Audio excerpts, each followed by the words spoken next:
कन्हैया कुमार का एक बार फिर जोरदार हमला। महाराष्ट्र चुनाव से पहले, विधानसभा चुनाव से पहले उन्होंने कहा है गद्दार। मुख्यमंत्री एकनाथ शिंदे से लेकर उप मुख्यमंत्री अजीत पवार को उन्होंने कहा है कि ये जो भ्रष्टाचार फैलाने वाले लोग हैं, महंगाई बढ़ा रहे हैं।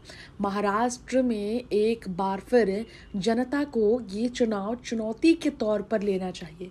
इस चुनाव को चुनौती के तौर पर लेना चाहिए। ये वो चुनौती है जो कि खास तौर पर जनताओं के सामने है।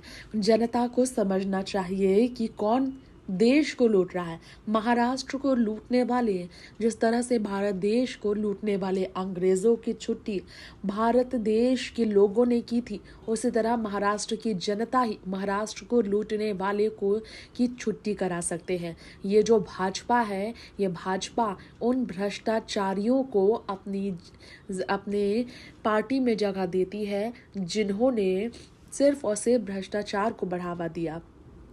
महाराष्ट्र की जनता के हक की जो चीज़ें हैं उसे सबसे ज़्यादा भ्रष्टाचारियों ने लूटा है, महंगाइयों ने लूटा है। अमीर जितने भी मुंबई और महाराष्ट्र के अमीरजादे हैं वो दरअसल भाजपा के साथ है, क्योंकि भ्रष्टाचार कर उन्होंने महाराष्ट्र को लूटा, जनता के हक के कमाई को लूटा है।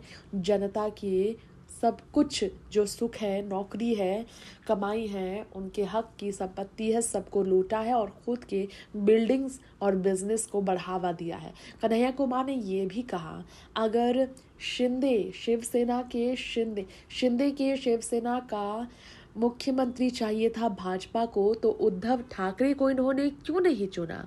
क्योंकि इन्हें भ्रष्ट चाहिए था, कोई ऐसा भ्रष्ट नेता चाहिए था जो भ्रष्टाचार को बढ़ावा दे, क्योंकि उद्धव ठाकरे तो ऐसा करेंगे नहीं। तभी तो उद्धव ठाकरे नहीं लेकिन शिवसेना के ही मुख्यमंत्री इन्होंने चुना और देवेंद्र फडणवीस बीजेपी के होकर उप मुख्यमंत्री पद पर है।